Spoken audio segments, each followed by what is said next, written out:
Well. Good evening, YouTube. This is your Daily Stoic with your host, Jeffrey God Never Misses McCabe. Got in the door just in time to see this beautiful sunset on this freezing cold day. Mind the clunky intro here as we get back to the setup. I was not ready for this, but I didn't want to miss this shot right here. It's gorgeous. Now let's get back to the lights. Let's see. Yeah, there's one. Oh, I don't have my thing. Well, come with me into the kitchen. Hope you guys are having a great day. Yeah, I seen that as I got in the door, and I was like, my goodness, that's nice. I needed it today. I've been having a rough couple days. I'm angry. I was angry on the drive home, angry at work. I work really hard when I'm angry, but to walk in and see that sunset was a blessing. For real. I don't know. Go no hat. Hair looks a little crappy. Gotta brush it. Anyways, this is your Daily Stoic for... Oh, I'm not prepared. January 20th, 2020. Let's go back with the hat. The hair looks rough. January 20th, 2025. This, as always, reading the Daily Stoic 366 Meditations on Wisdom, Perseverance, and the Art of Living by Ryan Holiday and Stephen Hasselman. If you're new here, my name is Jeffrey Edward Ivan McCabe. I started these readings as a way to practice my performance voice, my reading voice. I wanted to do something in motivational speaking. I rap. I'm not sure. So that's why I started these videos. They seem to help a lot of people, and they get me out of my shell. They keep me moving forward, and they keep me creative.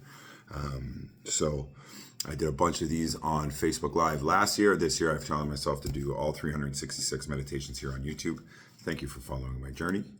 And if you don't know what Stoicism is, please get out of here. Go Google it.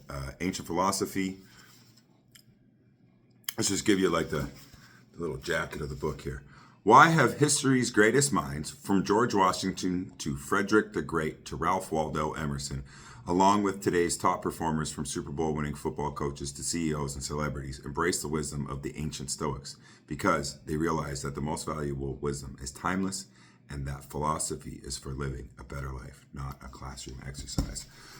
Which is a good reminder, because I've been writing a lot this year, and perhaps sometimes I don't put it into real life practice, right? And I'm always turning to my books. I crave my books, but it's a good reminder to put it into practice, to live better, not just to think and read and write, to actually use it and move forward in life with a philosophy in mind. Very good advice, even on the jacket of the book. So that's an ancient philosophy, stood the test of time. People are still talking about today. I think it's one of the more popular philosophies that I know of. So that's why I like to share it with people. So if I reach one new person, even this year, one new person who goes and discovers Stoicism and helps their life, boom, mission accomplished. January 20th, reignite your thoughts. Your principles can't be extinguished unless you snuff out the thoughts that you feed them. For it's continually in your power to reignite new ones. It's possible to start living again. See things anew as you once did. That is how to restart life. Marcus Aurelius, Meditation 7.2. Have you had a bad, and so we'll break down what the modern day Stoic has to say about it. Have you had a bad couple days? Have you had a bad couple weeks? Have you been drifting away from the principles and beliefs that you hold dear? It's perfectly fine. It happens to all of us. In fact, it probably happened to Marcus. That may be why he scribbled this note to himself. Perhaps he'd been dealing with difficult senators or having difficulties with his troubled son. Perhaps in these scenarios, he'd lost his temper, became depressed, or stopped checking in with himself. Who wouldn't?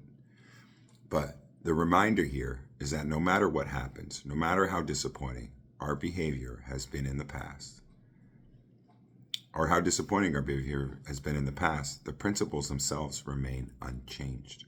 We can return and embrace them at any moment. What happened yesterday, what happened 5 minutes ago, is the past.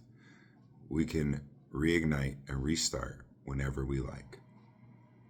Why not do it right now?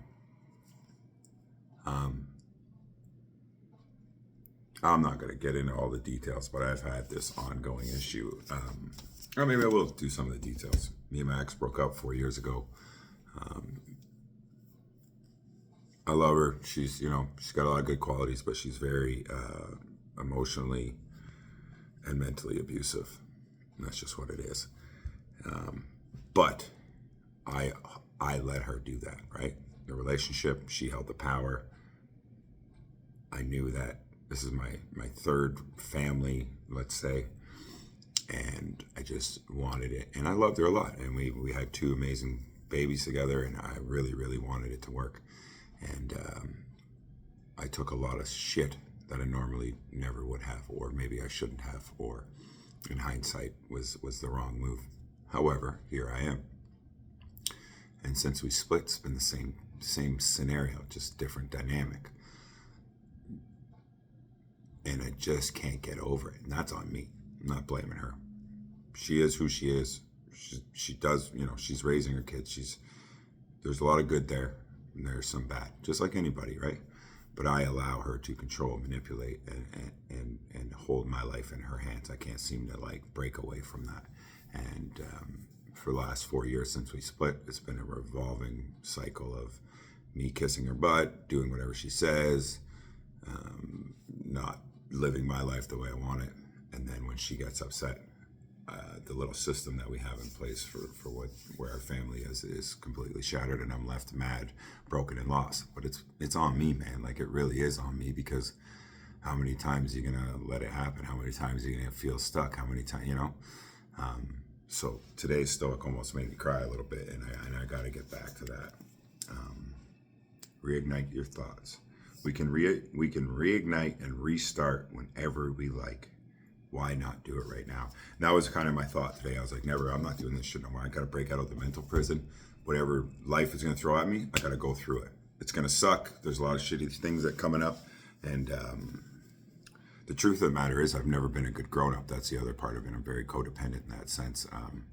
Great guy, terrible grown-up. And I have to face it. I have to learn how to take care of responsibilities a little bit more urgently and get my shit together. And I've always kind of relied on my partner, especially her. She did a lot for me. I would go to work.